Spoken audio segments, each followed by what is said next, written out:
keutamaan berkurban. Karena memang sebentar lagi kita akan masuk bulan Dzulhijjah, artinya kita akan menghadapi satu ibadah besar tahunan yang kita kenal dengan udhiyah ataupun menyembelih hewan kurban. Bicara tentang kurban, hadirin yang dimuliakan Allah Azza wa Jalla, kurban ini sebenarnya ibadah yang sudah dilakukan sebelumnya dalam syariat-syariat terdahulu. Jadi bukan syariat Islam saja. Saya sebutkan dua kisah dari syariat-syariat terdahulu, bagaimana kurban itu dijadikan ibadah dalam rangka taqarruban ilallah, mendekatkan diri kepada Allah Azza wa Jalla.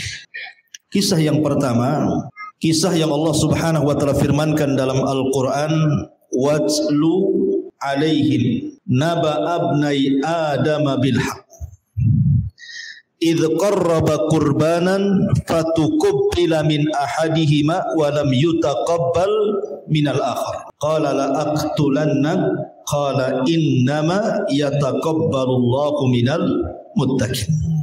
Bacakan kepada mereka wahai Muhammad tentang kisah dua putra Adam ketika keduanya menyerahkan kurban kepada Allah Subhanahu wa taala. Kemudian Allah Subhanahu wa taala terima salah satunya dan tolak yang lainnya. Maka yang ditolak korbannya mengancam kepada yang diterima korbannya, saya akan bunuh kamu. Maka orang yang diterima korbannya mengatakan, innama yataqabbalullahu minal muttaqin. Sesungguhnya Allah hanya menerima kurban dari hamba-hamba Allah yang bertakwa. Ayat ini berkisah kepada kita tentang kisah dua putra Adam. Adam ini bukan punya dua anaknya. Dalam sejarah Adam itu punya 40 anak. 20 laki-laki dan 20 perempuan. Karena setiap Hawa melahirkan itu selalu kembar. Sehingga demi keberlangsungan manusia atau generasi Adam alaihi salatu wassalam, maka Allah Subhanahu wa taala syariatkan kepada Adam untuk menikahkan putra-putrinya, tapi dengan cara silang.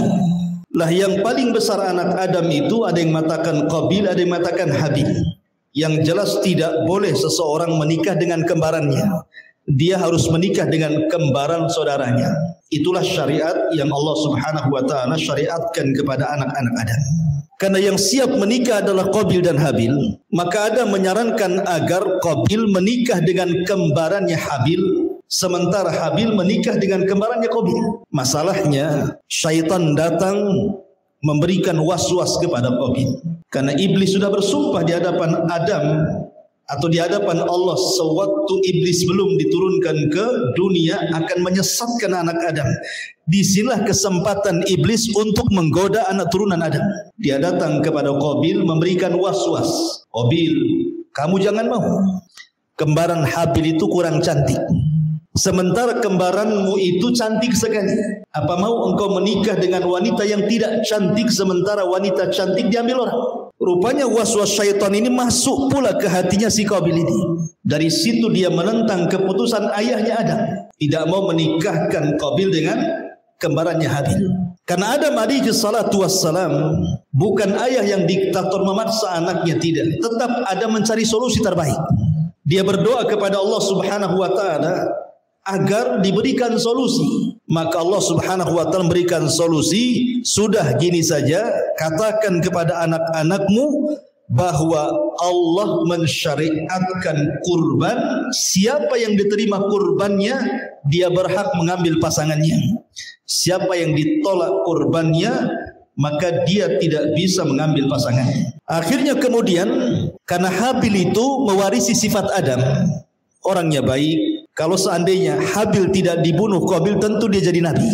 Lah karena Habil ini mewarisi sifat-sifat baiknya Adam, dia tahu bagaimana cara menyembah Allah, cara bermuamalah dengan Allah Subhanahu wa taala. Makanya dia pun menyerahkan kurban terbaiknya. Karena dia adalah sahibul mawashi, memang suka berternak, ternak kambing. Maka dia mengambil kambing terbaik yang ia miliki. Karena tahu ini bukan persoalan kecil. Ini dalam rangka mendekatkan diri kepada Allah Subhanahu wa taala, dan harusnya seperti itu Payah kalau kurban itu cari hewan terbaik. Jangan termurah. Kan ini. Kalau termurah pasti tidak terbaik. Jadi akhirnya kemudian dia pun menyerahkan kurbannya berupa kambing yang sangat istimewa yang pernah dia miliki. Tetapi karena Qabil ini bukan sahibul mawashi, bukan peternak, tetapi sahibuz zar'i. Qabil ini suka bercocok tanam. Dan di zaman itu belum ada syariat korban itu harus pakai binatang ternak. Lain di zaman sekarang ya. Di zaman sekarang syariat Islam korban itu harus binatang ternak. Minimalnya kambing, di tengahnya sapi, paling tinggi unta. Tapi di zaman itu belum ada ketentuan harus binatang ternak. Boleh berkurban dengan buah-buahan. Lah karena syaitan datang memberikan was-was kepada Qabil, sehingga dia menganggap bahwa ini rekayasa ayahnya. Apalagi sudah ada suudon kepada Allah Azza wa Jal, makanya dia kurban asal-asalan. Dia mencari buah-buahan yang kurang baik, dimasukkan ke dalam keranjang, kemudian diletakkan di perbukitan. Itulah susahnya kurban orang dulu dengan kurban orang sekarang. Kalau dulu orang berkurban itu diletakkan di atas gunung, di atas bukit. Kemudian setelah itu ditampakkan mana orang ikhlas, mana orang gak ikhlas. Karena mengetahui diterima korban dan tidaknya itu, Allah akan mengirim halilintar. Kemudian halilintar ini akan menyambar kurban yang diterimanya dan tidak menyambar kurban yang tidak diterimanya. Maka diletakkan kambing di atas gunung, kemudian buah-buahan sekeranjang di atas gunung. Tiba-tiba Allah kirim halilintar. Rupanya halilintar itu membakar kurbannya Habil, tanda diterima korbannya itu. Coba bayangkan Pak, kalau seandainya syariat dulu dipakai oleh sekarang, susah di Batam ini cari tempat tinggi Pak, karena bukit dibabat semuanya jadi perumahan. Kan itu ya, paling kemana ya, mungkin ketiban kampung sana lah yang tinggi itu, di pondok saya sana di Jabal Luhut. Kemudian yang kedua, ditampakkan ikhlas tidaknya tuh. Kan ditampakkan ikhlas tidaknya zaman dulu itu dengan disambar halilintar. Kalau seandainya diterima, berarti terkena halilintar dan terbakar. Kalau tidak ya tidak, itu kan ditampakkan. Berarti korbannya Habil diterima, menunjukkan keikhlasan dan ketakwaannya. Korbannya Qabil tidak diterima. Coba bayangkan zaman sekarang kalau ditampakkan ikhlas tidaknya, orang nggak mau korban, ikhwan. Ya, sapinya ngamuk, jangan-jangan mau korupsi, itu umpamanya kan. Mikir orang mau korban kan. Alhamdulillah di zaman sekarang kan kita tidak ditampakkan orang korban itu ikhlas atau enggak. Tetap saja yang tidak ikhlas disembeli, yang ikhlas juga disembeli. Yang enggak ikhlas juga enak satenya, yang tidak ikhlas juga enak satenya gitu ya. Enggak bisa kita ini kemudian membedakan. Tapi orang dulu itu ditampakkan ikhlas tidaknya kan itu. Kalau sekarang ditampakkan, malulah orang korban itu. Akhirnya Allah Subhanahu wa taala terima korbannya Habil dan menolak korbannya Qabil. Ini karena Qabil sakit hati nih. Jangan-jangan direkayasa ayahnya. Akhirnya kemudian dia pun mengancam abangnya dan mengatakan la aqtulannak, saya akan bunuh kamu. Akhirnya kemudian Habil hanya menasihati Qabil dan mengatakan innama yataqabbalullahu minal muttaqin. Allah itu menerima korbannya dari hamba-hamba Allah yang bertakwa. Dari sini menunjukkan bahwa kalau Anda ingin berkorban, maka yang pertama kali perbaiki niat. Perbaiki niat tuh. Korban Anda itu untuk apa? Ataukah untuk Allah, ataukah supaya manusia memandang Anda ini seorang dermawan, memandang Anda ini seorang pemurah, atau karena malu, masa saya ini punya uang sebelah korban, masa saya nggak korban, gitu ya. Jadi perbaiki niat, karena Allah itu tidak akan menerima korbannya orang-orang yang tidak ikhlas. Karena persoalan korban itu bukan soal sembelihan, bukan Anda menggorok kambing, sapi atau unta, bukan sekedar itu. Karena bukan darah yang sampai kepada Allah, bukan dagingnya yang sampai kepada Allah, tapi yang sampai kepada Allah itu ketakwaan kita. Makanya Allah mengatakan lan yanalallah luhumuha wala dima'uha walakin yanaluhu taqwa minkum. Tidak akan sampai darah dan daging kurban kalian kepada Allah, tapi yang sampai adalah ketakwaan kita kepada Allah Subhanahu wa taala. Makanya Habil wajar mengatakan kepada Qabil, Allah hanya menerima korbannya orang-orang yang bertakwa saja. Kemudian Habil mengatakan kepada Qabil, la imbasatta yadayya litaktulani ma ana bibasiti yadiya ilaika liaktulah. Hei Qabil, kalau engkau ingin membunuhku silahkan, aku tidak akan melawan, dan aku tidak mungkin membunuhmu, karena aku ingin mengumpulkan dosaku dan dosamu supaya engkau menjadi penduduk neraka.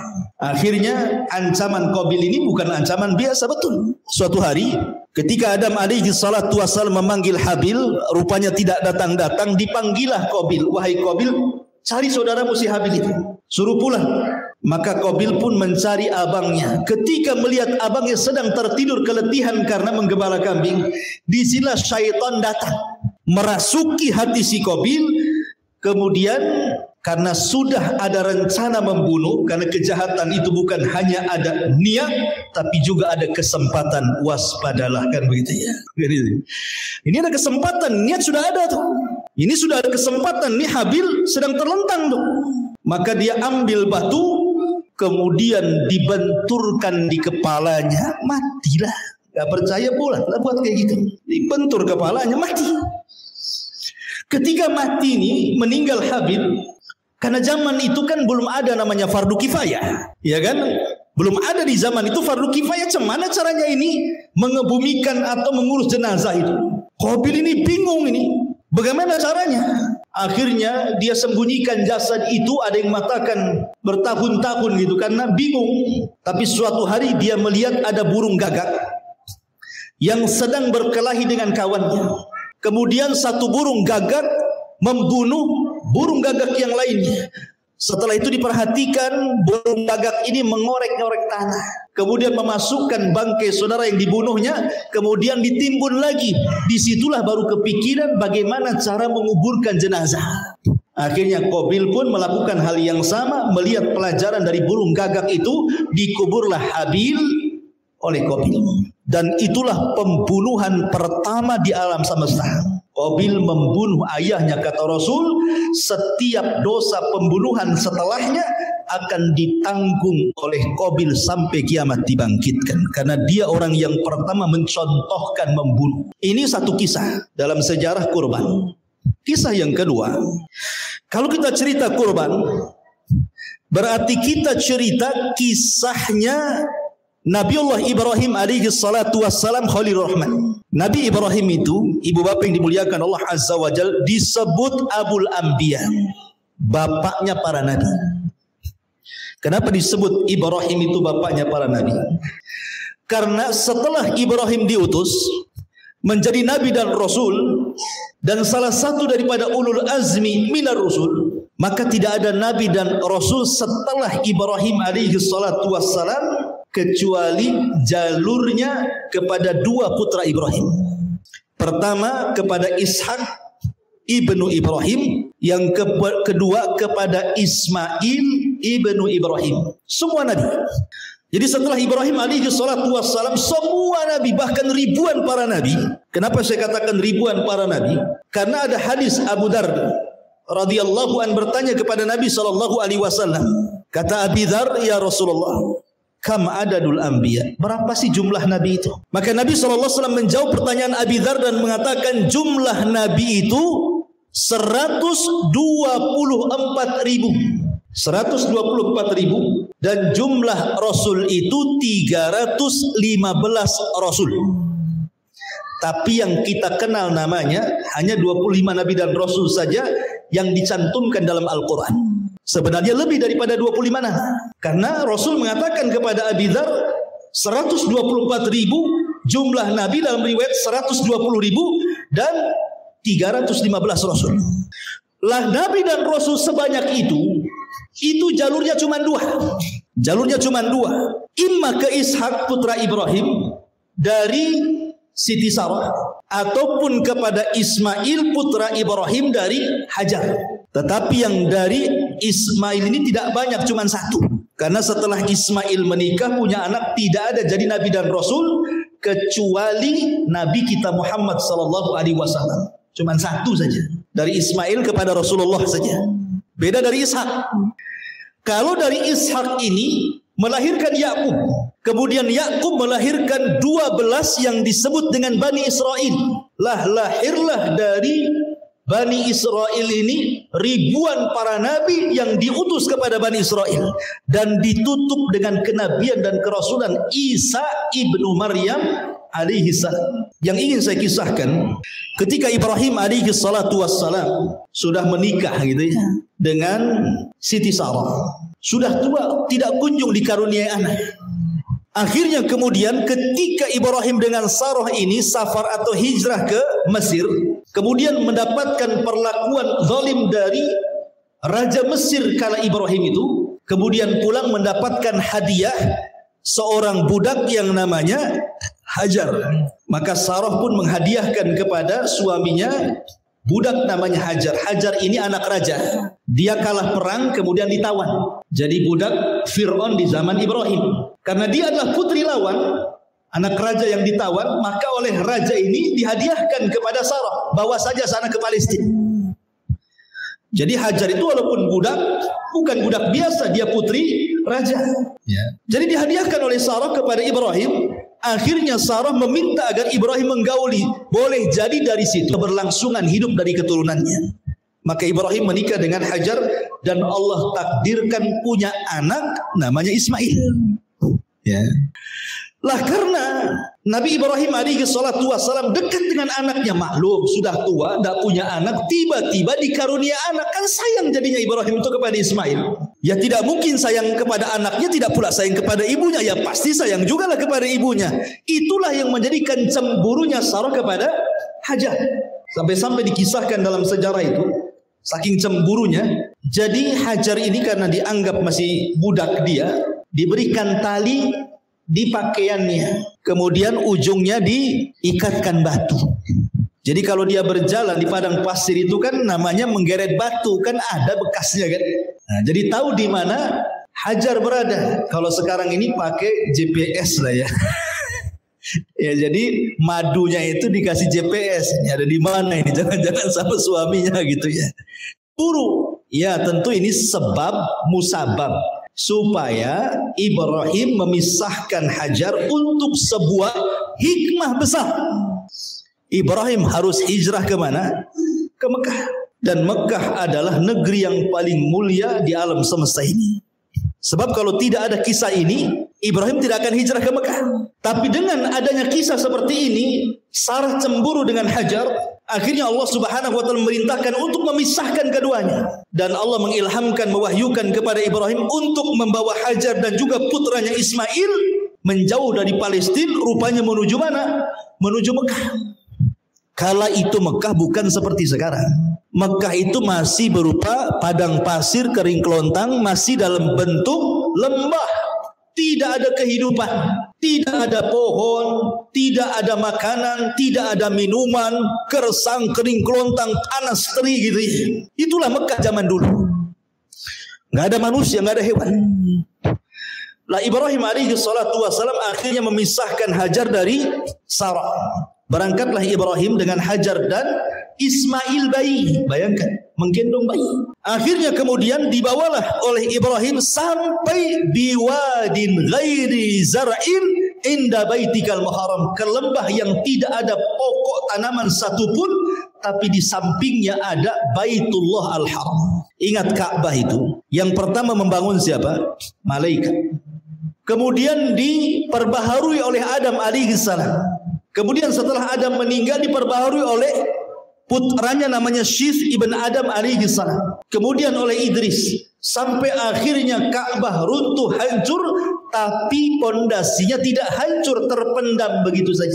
Sehingga Allah Subhanahu wa taala mengarahkan Ibrahim itu ke pondasi Baitullah Al-Haram yang kelak akan dibangunnya oleh beliau dan putranya Ismail.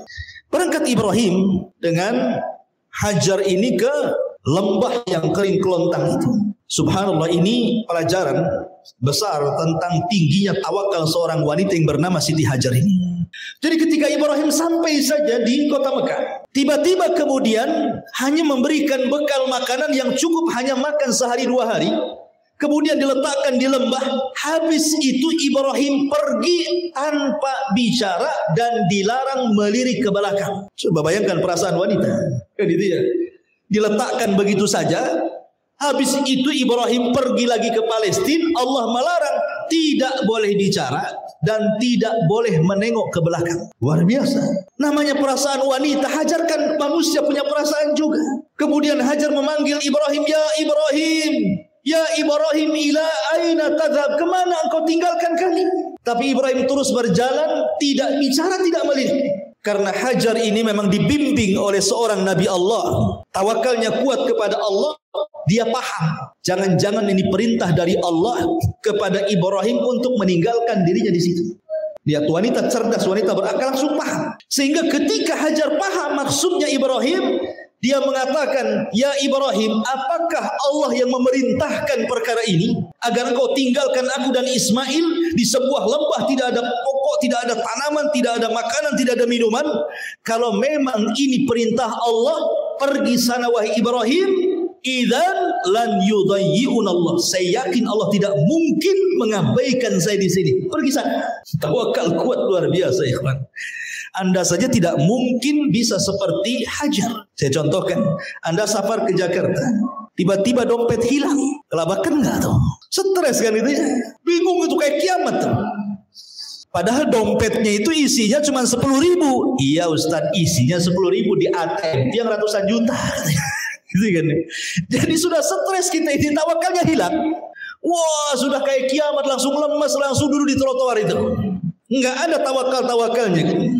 Udah suudon saja.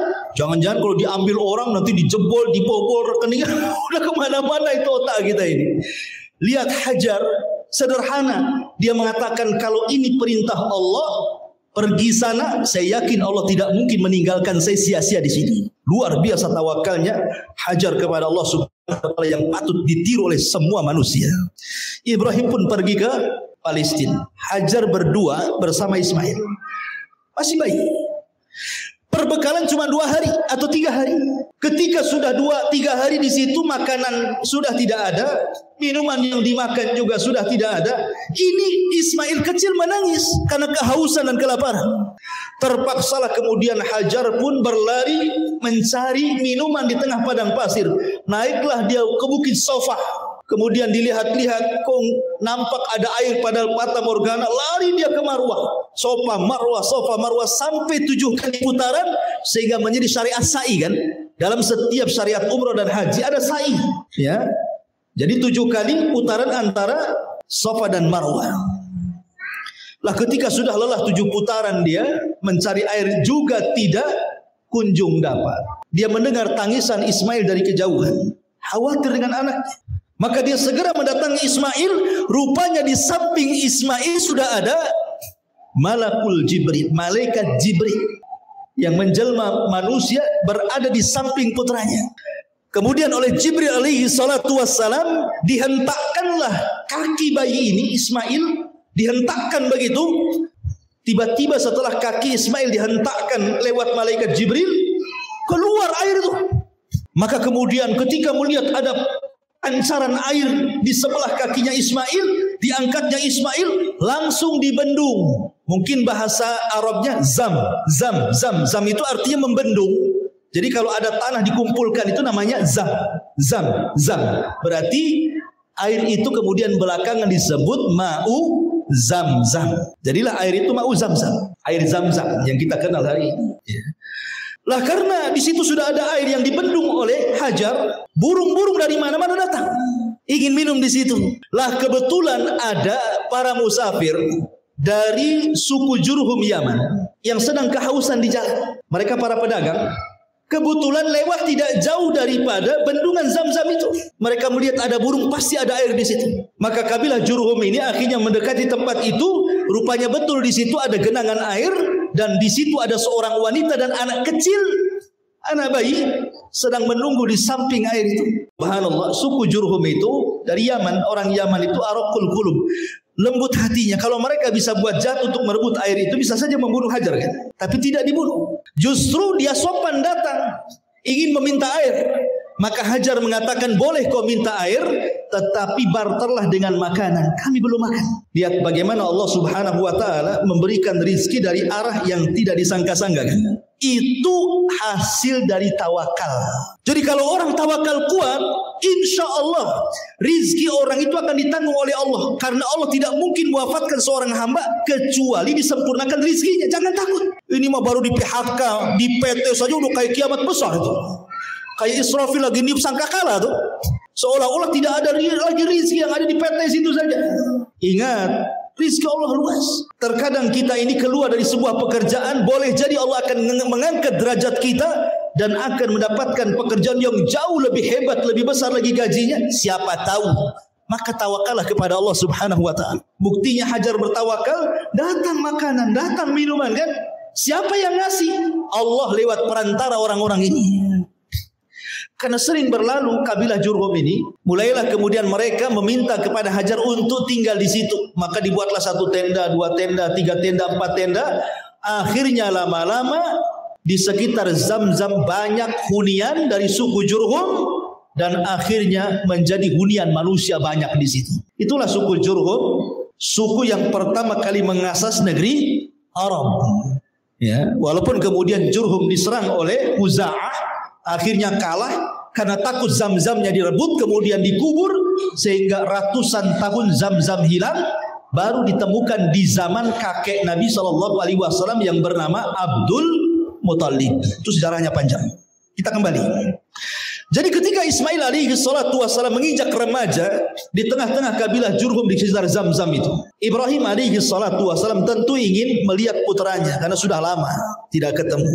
Berangkat Ibrahim dari Palestina ingin melihat putranya Ismail. Bagaimanapun anak satu-satunya karena belum punya anak lagi. Karena nanti punya anak namanya Ishak dari Sarah kan itu. Jadi Ibrahim karena kangennya, cintanya kepada Ismail, berangkat dari Palestina ke Mekah. Subhanallah. Keesokan harinya mau bertemu dengan Ismail. Malam harinya Ibrahim bermimpi. Mimpinya dikisahkan dalam Al-Quran bahwa dia dimimpikan oleh Allah sedang menyembelih putranya. Betul-betul sedang menyembelih dengan pisau putranya Ismail. Ingat, mimpi seorang nabi itu wahyu. Mimpi kita wangsit. Beda ya. Mimpi kita ini bukan wahyu. Jadi dirinci dulu. Ada mimpi baik, boleh kita cerita. Ada mimpi buruk, jangan cerita. Karena mimpi buruk itu yakin tidak akan terjadi, itu datang dari setan. Ya. Dalam mimpi dia sedang dipecat di perusahaannya. Ketika bangun, alhamdulillah. Jangan dipikirkan. Karena tidak mungkin terjadi, itu datang dari setan. Tapi kalau mimpi baik, ceritakan. Oh, di PT antum diangkat jadi manajer, ceritakan. Kan itu mimpi baik itu, datang dari Allah Subhanahu wa ta'ala. Tapi kalau mimpi Nabi, wahyu perintah.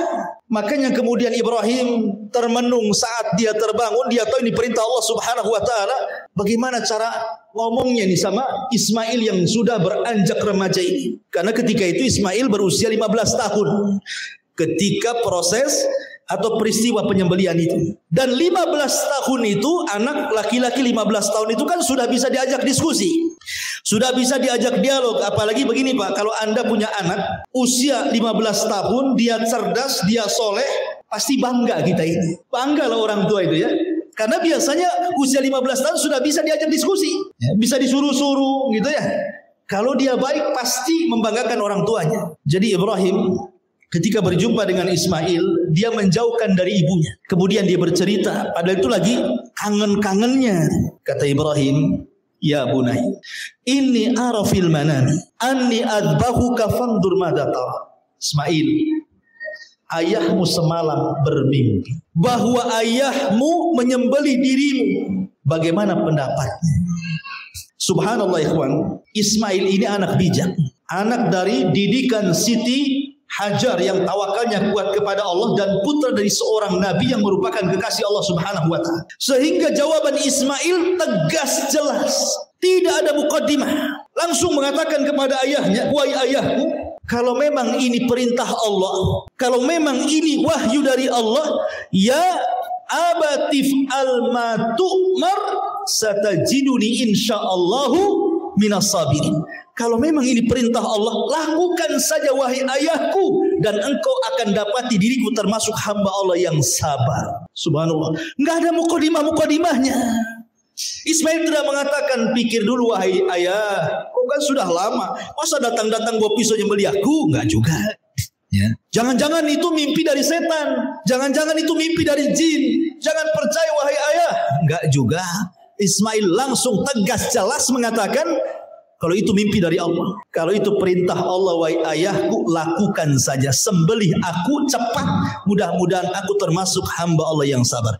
Dalam sebuah riwayat, Ismail ini ketika mengetahui bahwa Ibrahim mendapatkan wahyu menyembelih dirinya, dia langsung lari menuju rumah ibunya. Subhanallah. Dia mencari tali, dia mencari pisau.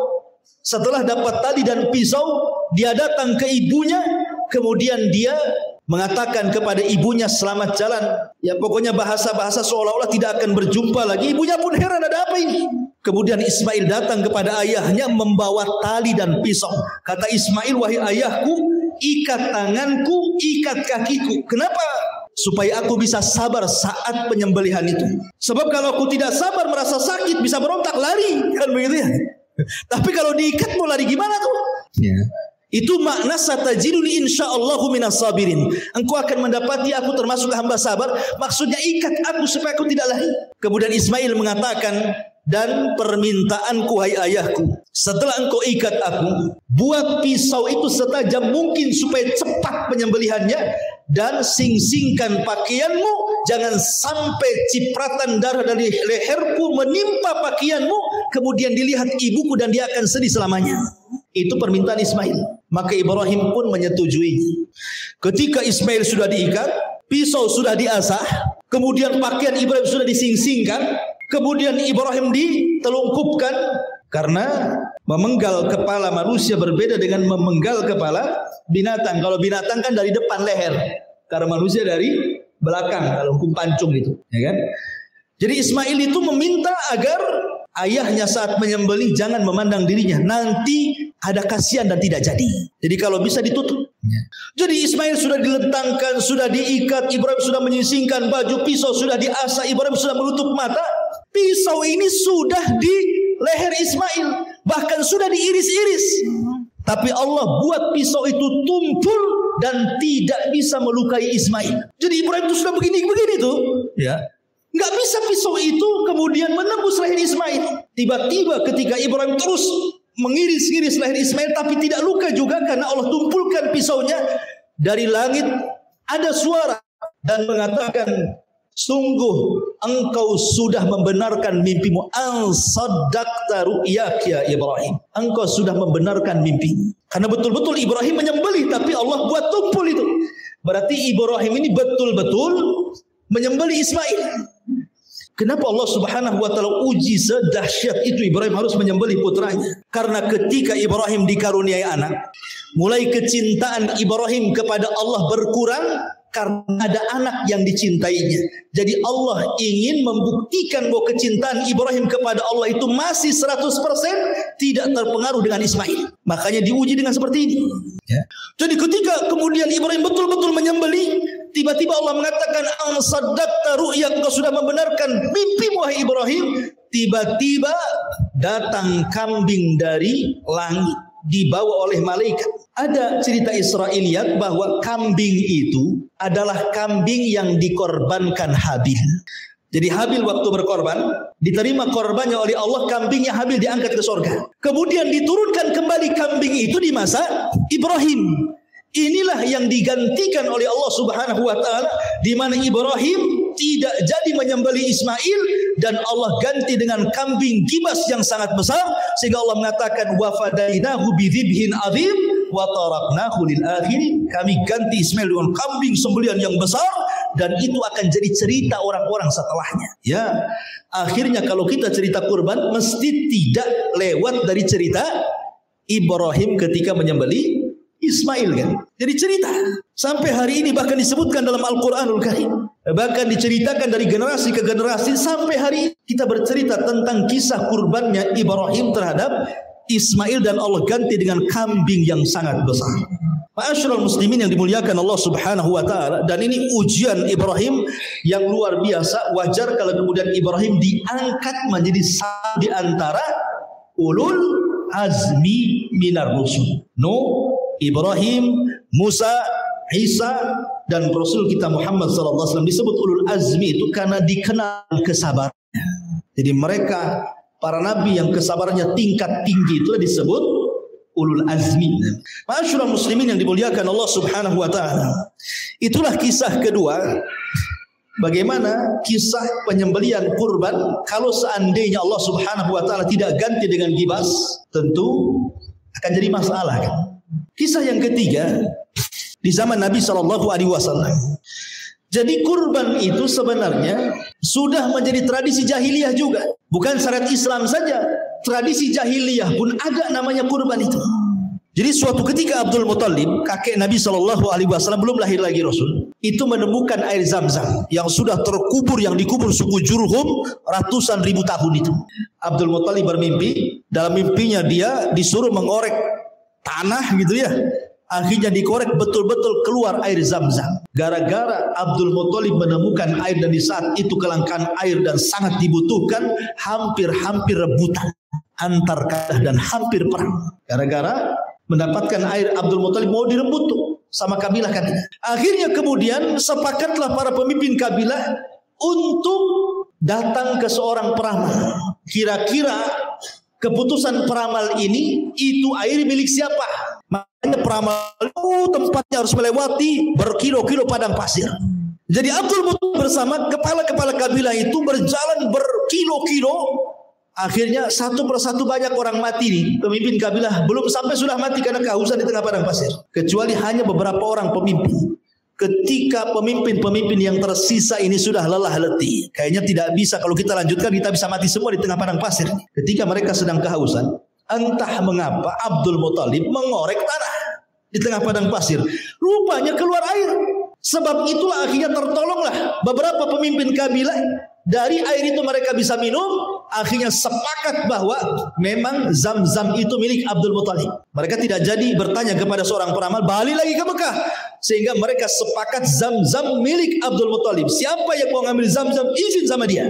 Abdul Muttalib berpikir, selama dia masih hidup, boleh jadi Zam-Zam ini aman. Tapi kalau seandainya dia sudah mati, siapa yang akan menjaga Zam-Zam? Akhirnya Abdul Muttalib pun kemudian bernazar kepada Allah dan mengatakan, ya Rabb, kalau seandainya engkau anugerahkan kepadaku 10 anak laki-laki yang akan meneruskan menjaga Zam-Zam, aku akan sembelih satu di antara mereka. Rupanya Allah ijabah nazar. Abdul Muttalib akhirnya melahirkan anak 10 semua laki-laki. Di antaranya Abdullah, ayahanda Rasul, Abu Talib, Hamzah, Abbas, Atiq, dan banyak anak-anaknya Abdul Muttalib. Sehingga Zam-Zam itu ada yang jaga dari turunannya. Lah ketika anak-anaknya sudah besar, Abdul Muttalib ini lupa nadarnya. Kalau seandainya dia punya anak 10, dia akan menyembelih salah satu putranya. Baru ingat setelah anak-anaknya dewasa, sudah remaja, baru teringat kalau dia harus menyembelih satu di antara anak yang 10 itu. Akhirnya dia pun mengumpulkan para pembesar Quraisy dan mengatakan, gimana? Aku sudah bernazar kalau aku punya anak 10 harus disembelih salah satunya. Maka disarankan kalau begitu buat Qur'an. Qur'an itu semacam undian. Mungkin kalau bahasa kitanya kayak arisan dikoclok. Ya kan? Ya kasih saja nama anak-anakku 10, masukkan ke dalam botol, dikocok, nanti keluar nama siapa itu yang disembelih gitu maksudnya. Akhirnya terjadilah Qur'ah. Rupanya yang terkena Qur'ah itu adalah ayahanda Nabi, Abdullah. Sementara Abdullah ini adalah anak yang sangat dicintai Abdul Muttalib dibandingkan anak-anak yang lainnya karena akhlaknya, karena kecerdasannya. Jadi orang-orang Quraisy mengatakan, sayang betul, kenapa mesti Abdullah? Kenapa enggak yang lain saja? Gitu maksudnya. Akhirnya mereka disarankan, kalau begitu wahai Abdul Muttalib, sebaiknya gagalkan penyembelihanmu kepada Abdullah. Coba tanya kepada peramal, ya, kira-kira ada solusi enggak supaya tidak jadi menyembelih anaknya. Sebab kalau Abdul Muthalib menyembelih anaknya, nanti akan jadi sunnah setelahnya setiap orang Quraisy punya anak 10 harus disembelih, itu masalahnya. Maka Abdul Muthalib kemudian konsultasi dengan seorang peramal. Akhirnya dapatlah solusi dari orang yang suka meramal itu dengan cara dikur'ah dengan unta. Jadi kalau saya analogikan seperti ini, saya buat botol, kemudian saya tulis di kertas 10 ekor unta dimasukkan ke dalam botol. Kemudian saya tulis Abdullah dimasukkan ke dalam botol. Kemudian saya kocok. Kalau keluar unta, berarti unta yang disembelih, selamatlah Abdullah. Kalau keluar Abdullah, berarti Abdullah yang disembelih, selamatlah unta itu. Akhirnya kemudian dikocok dengan 10 ekor unta, yang keluar Abdullah. Gimana nih? Ya. Akhirnya dipasang lagi 10 ekor unta. Dikocok lagi, Abdullah lagi keluar. Pasang lagi 10 ekor unta. Sampai akhirnya unta yang dipasang itu dalam Qur'an itu 100 ekor unta baru keluar nama Abdullah. Berarti dia harus menyembelih 100 ekor unta. Selamatlah Abdullah. Makanya kemudian 100 ekor unta itu menjadi diat pembunuhan. Dalam syariat Islam, kalau ada orang membunuh, kemudian tidak jadi dikisos, berarti dia harus membayar diat pembunuhan. Berapa jumlah unta yang dibayarkan? 100 ekor unta. Ya, sebagaimana di sini, Abdul Muthalib menyelamatkan nyawa Abdullah, disembeli 100 ekor unta. Ya. Makanya Nabi SAW itu digelari Ibnu Dzabihataini, anak dari 2 orang yang akan disembeli. Pertama Abdullah selamat tidak jadi disembelih. Yang kedua kakek buyutnya Ismail juga selamat tidak jadi disembelih. Makanya anak dari 2 orang yang akan disembelih. Jadi di zaman jahiliyah sudah ada syariat ini, tapi ala jahiliyah kan begitu.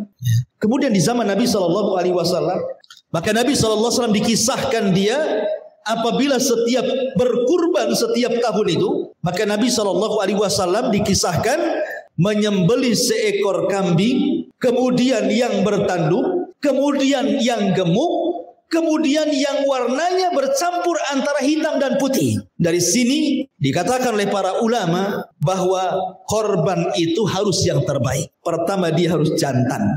Bukan berarti yang betina tidak boleh. Boleh, tapi sebaiknya jantan. Yang kedua yang gemuk. Bukan berarti yang kurus tidak boleh. Boleh, tetapi kan ini korban untuk Allah. Kita harus yang terbaik, yang gemuk. Ya. Kemudian yang ketiga, warna yang disukai Nabi. Warna disukai Nabi apa? Hitam dibalut warna putih. Kepalanya putih, kakinya putih, badannya hitam. Hitam putih.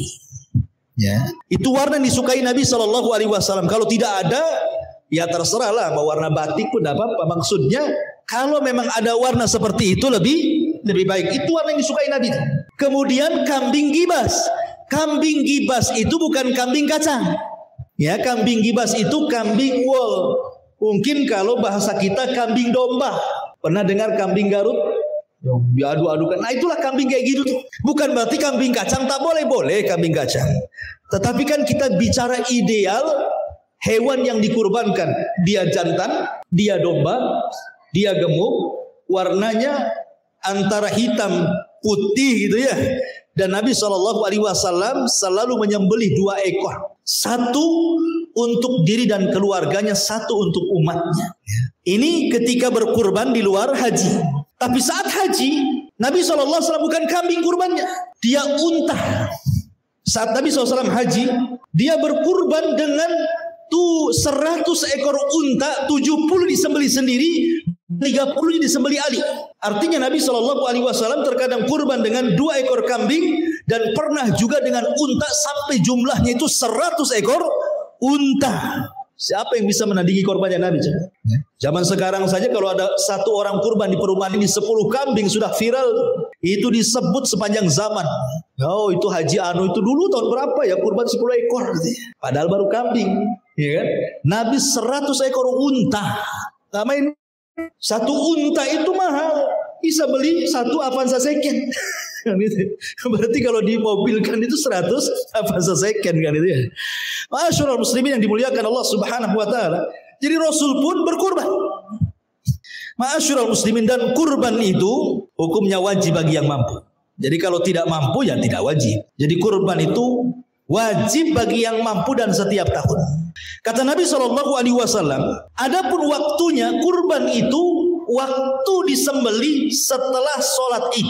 Siapa yang menyembelih kurban sebelum sholat id karena ingin makan sate, maka itu sedekah, bukan kurban. Jadi waktunya setelah salat id. Setelah salat id sembelih. Dan disunnahkan bagi yang kurban itu memakan. Bahkan ada yang mewajibkan loh. Seperti Imam Ibnu Hazm dalam kitab Al-Muhalla itu mewajibkan korbaner itu ikut makan. Tapi pendapat mayoritas ulama tidak wajib, hukumnya sunnah saja. Jadi kalau orang yang berkorban makan daging korban itu berpahala. Dan ketika itu jangan takut. Hilangkan perasaan takut ketika makan daging korban. Insya Allah gak ada apa-apa. Ya. Karena ada orang yang tidak mau makan daging kan. Ustaz, biasanya kalau makan daging ini kolesterol langsung naik nih. Darah tinggi langsung angkanya kayak kalkulator. Nah, gimana katanya sunnah? Ya minimal cicipilah satu tusuk kan itu ya. Supaya sunnahnya ada. Ya. Masalahnya Ustaz, kambing saya itu korbannya nggak di Batam, di kampung. Cemana saya mau makan, saya tengok fotonya aja di WA. Itulah madaratnya kalau korban di kampung itu tidak dapat sunnah makan, ya kan? Tetapi dapat fotonya saja. Makanya kata para ulama sebaiknya korban itu di tempat Anda tinggal. Supaya apa? Satu, Anda dapat sunnah kambing sesuai dengan kriteria Nabi. Gemuk ini itu. Tapi kalau diserahkan kepada orang sembarang dia cari kambing, ya kan? Yang kedua bisa menghidupkan syiar. Syiar kurban di tempat antum tinggal, supaya di sini, supaya syiarnya nampak. Kemudian yang ketiga, dalam distribusi tepat sasaran. Karena menurut pendapat Imam Ahmad, pembagian kurban itu sepertiga untuk korbaner, sepertiga untuk dihadiahkan kepada kerabat atau kepada non-Islam, dan sepertiganya disedekahkan kepada fuqara wal masakin. Tapi kalau di kampung kan kita tidak tahu dimakan semua atau disedekahkan. Kita tidak tahu ya kan. Intinya bahwa secara hukum tidak mengapa memang diserahkan ke tempat lain, tetapi secara afdoliyahnya kita tidak bisa mensyiarkan kalau kita serahkan di tempat lain. Ya sebaiknya jangan. Ma'asyiral muslimin yang dimuliakan Allah Subhanahu wa taala. Kemudian apa hikmah kurban itu? Satu, hikmah kurban itu dalam rangka menegakkan syiar Allah. Dan kurban itu ibadah syiar, sehingga tidak boleh disembunyikan. Lain dengan sedekah. Sedekah yang disembunyikan itu bisa mencegah murkanya Allah. Makanya sedekah yang diam-diam lebih baik dibandingkan sedekah terang-terangan. Tapi kurban itu bukan ibadah tusir, bukan ibadah yang diam-diam. Beli kambing diam-diam tengah malam disembelih di dapur, gak ada orang tahu. Sampai dia bekap kambingnya jangan sampai bunyi. Gitu. Bukan. Jadi ibadah kurban itu bukan ibadah sir. Dia ibadah alaniah. Dia ibadah tampak, harus tahu. Orang harus tahu. Makanya disembelih di tengah lapang supaya orang tahu bahwa ini Idul Adha, ini syiar. Bahkan Rasul memberikan 3 kesempatan setelah Idul Adha dengan hari tasyrik, ya kan? Berarti ada 4 hari kesempatan menyembelih itu. Karena syiar. Jadi orang yang berkurban itu telah menghidupkan syiar, dan Allah mengatakan wa man yu'azzim sya'airallah fa innahu min taqwa. Siapa yang membesarkan syiar Allah, maka itu bagian daripada ketakwaan. Kedua, kurban itu adalah tausiatul lil fuqara wal masakin. Di situ ada tausiatul fuqara wal masakin, membahagiakan orang fakir dan miskin. Karena ada di antara orang-orang fakir dan miskin itu tidak pernah makan daging 1 tahun kecuali menunggu Idul Adha. Sehingga kalau seandainya kita berikan kesempatan mereka merasakan daging, berarti itu kita melaksanakan satu ibadah yang sangat dicintai Nabi SAW. Sururun tudkhiluhu ala qalbi muslim. Kebahagiaan yang Anda masukkan ke hati-hati seorang muslim. Jadi ada sedekah kepada fuqara wal masakin. Kemudian yang ketiga, kurban itu bentuk syukur. Makanya Allah mengatakan, kadzalika sakharnaha lakum la'allakum tashkurun. Begitulah kami tundukkan binatang-binatang itu kepada kalian. Allah hanya meminta bentuk syukurnya, berkurbanlah dari binatang. Coba Anda bayangkan, hewan-hewan itu kan ada 2. Ada yang bisa ditundukkan oleh manusia, ada yang tidak bisa ditundukkan manusia. Walaupun umumnya hewan itu bisa ditundukkan manusia, tapi kan ada hewan buas gitu ya. Ada hewan ternak bisa ditundukkan tuh. Ada satu orang punya 1000 sapi, bisa dia tundukkan 1000 sapi. Satu orang punya 3.000 kambing, bisa dia tundukkan 3.000 kambing. Atau unta bisa tunduk kepada penggembalanya walaupun anak kecil. Coba Anda hayalkan, berhayal aja lah. Seandainya ada orang punya satu sapi, tiba-tiba sapi ini ngamuk gitu ya. Pokoknya lihat orang itu mau diseruduk saja. Lihat orang mau diseruduk saja. Kira-kira nih ada nggak orang yang memelihara sapi? Nggak akan ada. Satu sapi saja kadang-kadang kalau tidak paham menumbangkannya ketika nyembeli, satu kampung terpental tuh. Dan ada tuh saya lihat di YouTube tuh, sampai diseruduk sampai mati, ada mati diseruduk sapi. Satu sapi saja sudah kelabakan orang banyak. Gimana kalau seandainya 10 sapi, 100 sapi, 1000 sapi marah sama manusia? Nggak akan manusia ngerapat sapi. Boleh jadi mungkin dibantai sapi itu. Tetapi Allah tundukkan sapi kepada kita. Kambing Allah tundukkan, unta Allah tundukkan. Lah karena Allah sudah menundukkan binatang-binatang ternak, Allah katakan wa kadzalika sakharnaha lakum la'allakum tashkurun. Sebagai bentuk syukurnya, kurbankan dari kambing, kurbankan dari sapi ataupun dari unta. Itu bentuk syukur. Bentuk syukur kita kepada Allah Subhanahu wa taala. Kemudian yang terakhir, berkorban itu adalah bentuk takwa yang sampai kepada Allah itu bukan dagingnya, bukan darahnya, tapi takwanya kita kepada Allah Subhanahu wa taala. Semoga Allah Subhanahu wa taala meluaskan rezeki kita sehingga kita bisa berkorban tahun ini. Masalahnya saya mendengar bahwa kambing dan sapi itu ada kelangkaan di sini. Ya, kalau tidak bisa ya korban perasaan sajalah. Nunggu depan gitu ya. Ditabung dari tahun ini untuk tahun depan. Tapi kalau memang sudah ada iktikad ingin korban tahun ini, mahal-mahal pun gak apa-apa. Ingat bahwa korban itu jangan dilihat mahal, tapi lihat keutamaannya. Allah selalu menyandingkan dalam Al-Quran antara ibadah solat dengan korban. Qul inna solati wa nusuki, katakan solatku dan penyembelihan. Fasolli li rabbika wanhar, solatlah dan menyembelihlah. Selalu Allah sandingkan antara solat dengan korban. Solat dengan korban disebut satu nafas. Kata Syekhul Islam Ibnu Taimiyah rahimahullahu taala, dia mengatakan kenapa korban disandingkan dengan solat? Karena kalau kita cerita ibadah badan, tidak ada yang lebih istimewa dibandingkan solat. Tapi kalau kita cerita ibadah harta, tidak ada yang istimewa kecuali kurban pada waktunya. Maka berkurbanlah, karena ibadah harta yang paling baik itu kurban pada waktunya. Wallahu a'lam bishawab, ini yang bisa sampaikan.